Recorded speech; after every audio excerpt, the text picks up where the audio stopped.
Hi, welcome to വാർക്രാഫ്റ്റ്.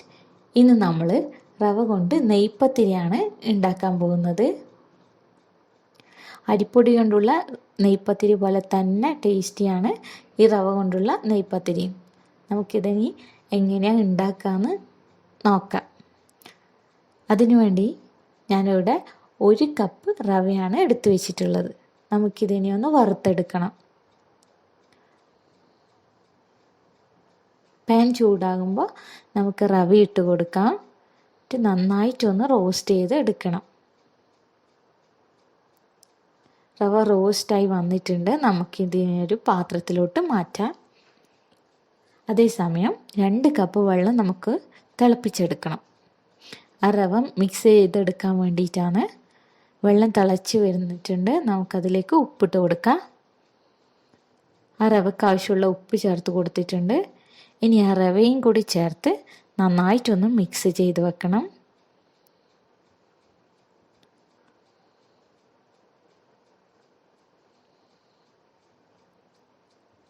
ഒട്ടും കട്ടയില്ലാതെ നന്നായിട്ട് mix ആക്കണം.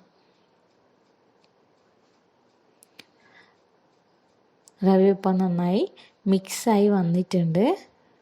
നമുക്കിതിനി തണുക്കാനായി മാറ്റി വെക്കാം. ഇനി ഒരു വലിയ സവാളയുടെ 1/4 കഷ്ണം സവാള എടുത്തിട്ടുണ്ട്. അതിലേക്ക് ഒരു 3-4 ടേബിൾ സ്പൂൺ തേങ്ങ ചിരവിയതും കൂടി ചേർത്ത് മിക്സിയിലൊന്ന് ചതച്ചെടുക്കാം.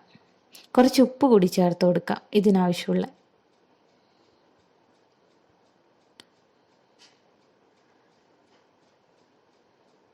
ഇനി ഇതിലേക്ക് 1/2 ടീസ്പൂൺ പെരിഞ്ജീരകം കൂടി ചേർത്ത് കൊടുക്കാം. പെരിഞ്ജീരകം ഇല്ലെങ്കിൽ ചെറിയ ജീരകം ചേർത്ത് ഒന്ന് ചതച്ചെടുത്താലും മതി. ഈ റവ ഇപ്പോൾ നന്നായി തണുത്തിട്ടുണ്ട്. നമുക്ക് ചതച്ച് വെച്ച മിക്സ് ഇതിലോട്ട് ചേർത്ത് കൊടുക്കാം. നന്നായിട്ട് അരയൊന്നും വേണ്ട, ചതഞ്ഞ് കിട്ടിയാൽ മതി.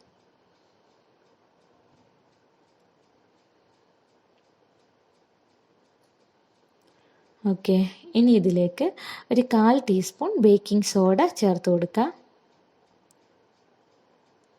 1 ടീസ്പൂൺ മൈദയും കൂടി ചേർത്ത് കൊടുത്ത് നമുക്കിത് നന്നായി മിക്സ് ചെയ്തെടുക്കണം. ഇത് നന്നായി കുഴച്ച് വെച്ചിട്ടുണ്ട്. ഇനി ഇത് ഒരു പേപ്പറിലോ വാഴയിലയിലോ പരത്തി നമുക്ക് എണ്ണയിൽ ചുട്ടെടുക്കാം.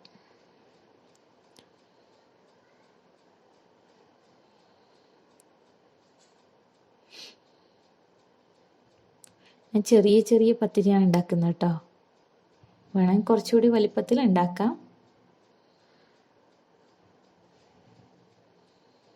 എണ്ണ നന്നായി ചൂടായിട്ടുണ്ട്. നമുക്കിതിൽ പത്തിരിയിട്ട് വറുത്ത് കോരിയെടുക്കാം. ഒരു സൈഡ് മൊരിഞ്ഞ് വരുമ്പോൾ നമുക്കതൊന്ന് തിരിച്ചിട്ട് കൊടുക്കണം.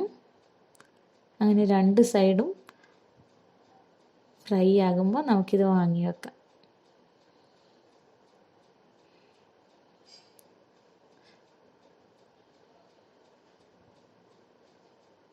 നമുക്കിതിനി കോരിയെടുക്കാം.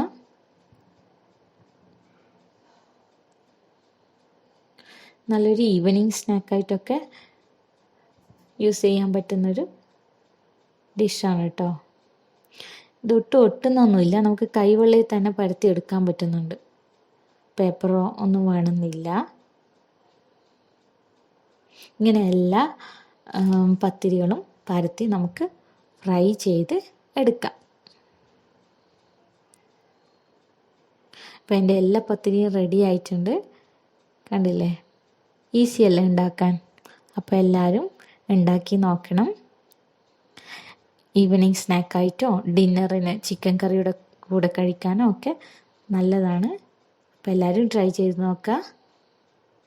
വീഡിയോ ഇഷ്ടമായിട്ടുണ്ടെങ്കിൽ എല്ലാവരും ലൈക്ക് ചെയ്യാനും ഈ ചാനൽ ആദ്യമായിട്ട് കാണുന്നവർ സബ്സ്ക്രൈബ് ചെയ്യാനും മറക്കരുത്. Thank you.